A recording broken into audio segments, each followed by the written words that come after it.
What's up guys, this is Rise and welcome to another video. First of all, huge announcement. If you're not following me on Twitch, make sure you go follow me there, link in the description. I'm going to be streaming a special 75 unique Pokemon in Great League for the opening of season 4 of Go Battle League. The challenge is inspired by Pogo King. He kind of created it, and I'm going to be doing that challenge and trying to see how many wins I can get using 75 unique Pokemon, 25 unique teams in the Go Battle League to start season 4. Should be a ton of fun. Let's see how many wins I can rack up. Make sure to go follow me on Twitch. But the point of this video is to talk about I did not hit rank 10 for season 3 of Go Battle League, and I want to let people know in the community that that's okay. It's not the end of the world. I didn't hit rank 10. So I ended the season like with a pretty low elo by my terms, or by my standards for myself. I got to 2892 at my highest at a point this past week, and from there I kind of just like tanked. I just couldn't really find a groove with the team. I would have 3-2, 2-3, 0-5, 5-0, 4-1, 1-4, and just couldn't really keep us a win streak going with the same teams. It seemed like at every little elo jump, the meta would completely shift. So yeah, I missed rank 10, but I want to let you know that it's okay. And I kind of lost sight of that during this season, because at the end of the day, it's a game, right? It's supposed to be about fun. And there were times on stream where I'd have a poor performance that day, and I would get really frustrated, and I might even like end the stream early.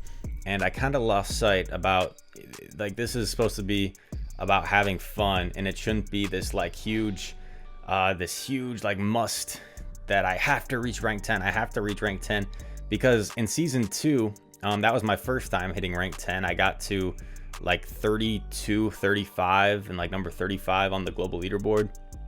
And up to that point, that was my first time, so I wasn't even expecting to hit rank 10. It was kind of just like a goal out in the distance, right? So actually hitting it like made me so happy.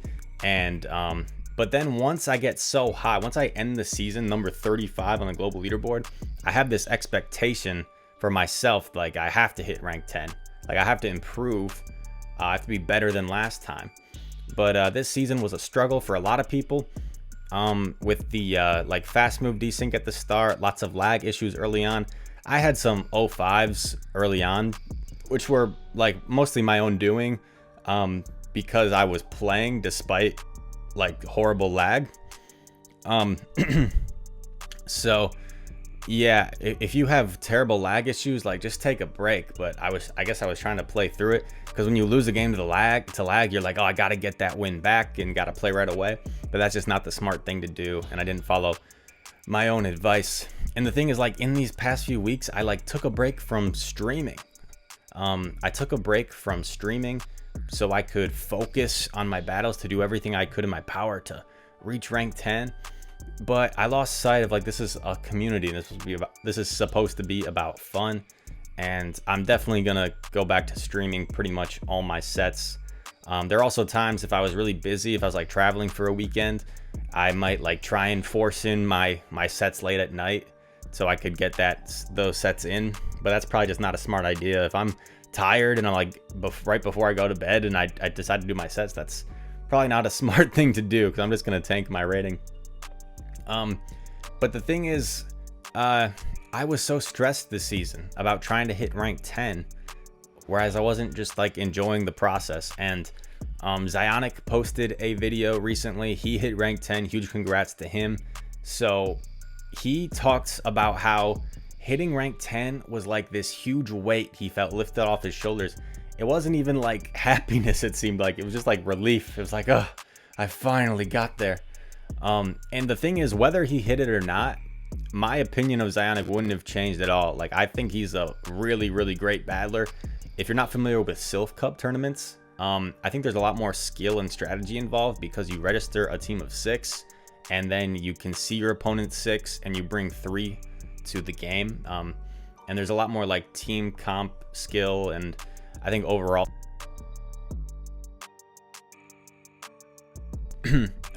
sorry, look at my video lagged there for a second.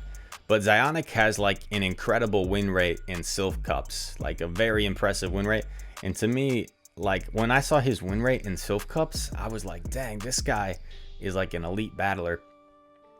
But he felt so relieved, like this weight off his shoulders, like he finally proved to the community that he could hit rank 10. And I think it's an unhealthy thing that I had the same sort of feeling. I had the same sort of feeling this season, like I have to hit rank 10. I have to hit rank 10.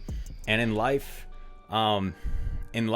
when I've gone through issues and problems, and like if I didn't get an internship or something that I applied for, I think of like, how does this affect me in the long run? That's kind of how I approach if I'm like really stressing or thinking about something. How does this affect me? So if we take a step back and like for an internship, how does this affect me? I don't have this internship that I thought I might get, but I could go and get a different one. So for Go Battle League, I didn't hit rank 10. How does this affect me? I don't get the clothing and the avatar pose that other people got for season 3. Probably about 1,000, maybe like 1,500 people in the world that hit rank 10. So I don't get that. Maybe some people in the community like think I'm not as good of a battler because I didn't hit rank 10. That's something. And honestly, like, that's it. That's it. I didn't get the avatar pose. I didn't get the clothing. And maybe some people are like, oh, Rise didn't even hit rank 10. He's probably not even that good. But, you know, I don't claim to be the best or anything. I claim to be like above average. I think I have a good understanding of the game. And the thing is, like, people debate the skill level in PvP. How much is skill versus how much is luck? And I don't think you can phrase it as simply as that. Because think of it this way. If you have a very new player to PvP versus a very high level player, you could say it's like 99% skill, because the high level player is going to beat the low level player like almost every time, because they're going to pull off swaps and their team comp's going to be good, and the low level player's team comp might not be good. So a high level player against a low level player, that's like 90% skill. But the thing is, when you get to these higher ranks, 2,700, 2,800, 2,900, everyone is pretty good. Everyone is pretty solid. Everyone knows their typings. Everyone can count moves. Everyone has pretty good or pretty decent team comps. And there's only like so much room for skill. And I think that room comes down to like baiting and catching moves on swaps and managing energy, maybe like stop attacking so you can farm down the Pokemon and have energy that you could use later.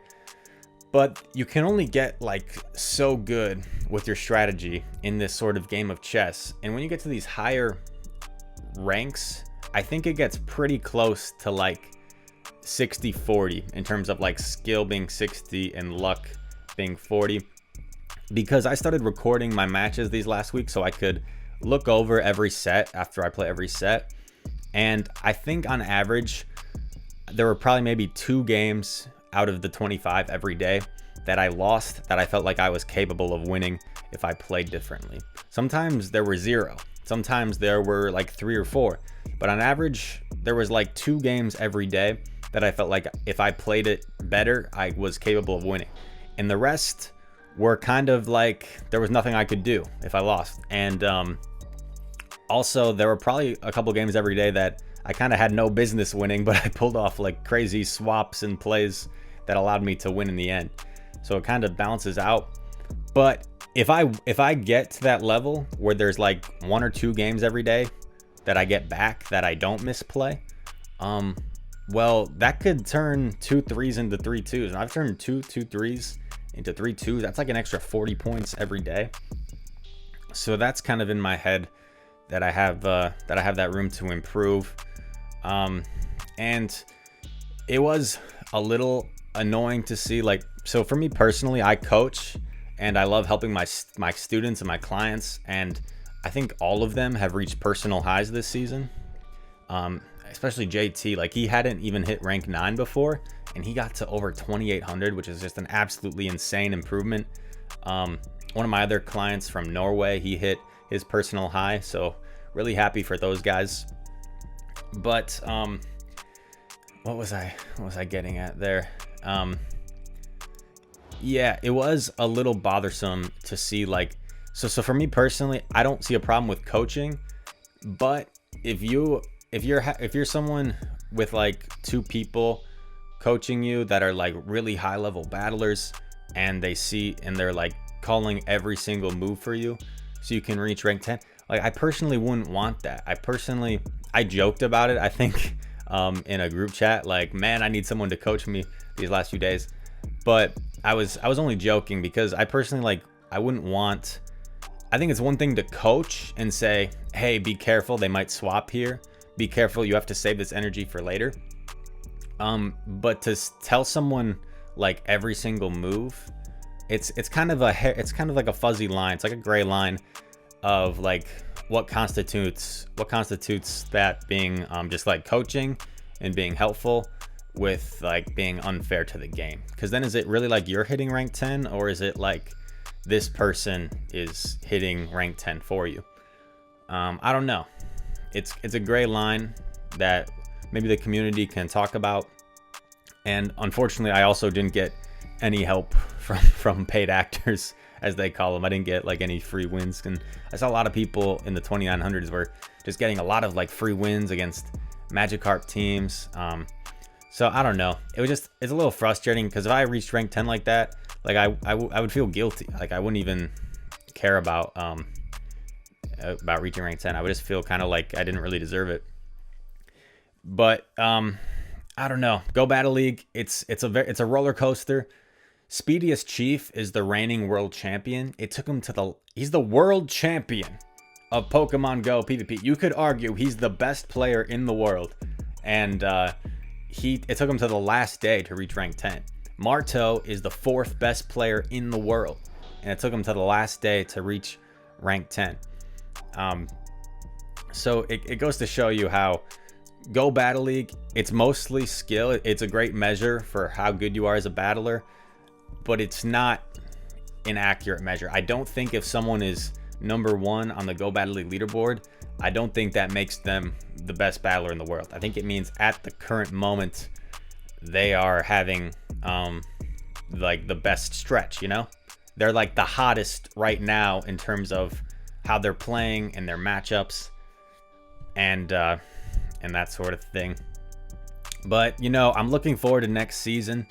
I want to let you guys know it's okay if you didn't reach your goal, whether that was rank 8, rank 9, or for me, like rank 10. I want to let you guys know it's okay. If you guys enjoyed me just talking to you guys sort of in this video, let me know. Or if you prefer me to shoutcast over battles, that is cool too. Let me know if you like this sort of talk. I kind of want to encourage anyone that was disappointed if they didn't reach their goals. Let them know it's okay. And the great thing about Go Battle League, to be honest, is the seasons go really fast. And there's always next season. There's always another day if you have a bad day. There's always another set. And season 4 is starting now. There's some cool new move updates. So like Galvantula is going to be really useful, and I have a Galvantula, so I'll be excited to use him. And you know, we're still gonna go for rank 10 this next season, and hopefully we'll get it. And I think some learning points from this past season for myself were to not get overly frustrated if you're having a bad day, and don't play sets if you're like just forcing them in to play your sets. Like, have a time of day where you can actually focus on your sets, and don't be like I would literally be sometimes like on my back, like in my bed before I go to sleep, like getting my sets in. That's just not the right way to do it. You need to be able to focus and concentrate on those sets. But lastly, hope you guys enjoyed this video. Make sure to tune in tomorrow on Twitch. I'm gonna be doing the 75 unique Pokemon challenge in Great League for season 4, inspired by Pogo King. Let's see how many wins I can get with using Pokemon like Gligar and Rhydon and all sorts of spicy picks. Excited to do that. And I've 75 unique Pokemon. Do you guys even have that many double moved? I don't think so. But here we are. We didn't hit rank 10, and the point of this video was to let you guys know that it's okay. It's not the end of the world. How does it, ask yourself, how does this affect me? How does this affect me in the overall grand scheme of things that this certain thing happened? And, you know, in the grand scheme of things, it really doesn't affect me all that much. Hope you guys enjoyed this video. Thank you for watching. If you're new here, make sure to like and subscribe, and I'll see you in the next one. Peace.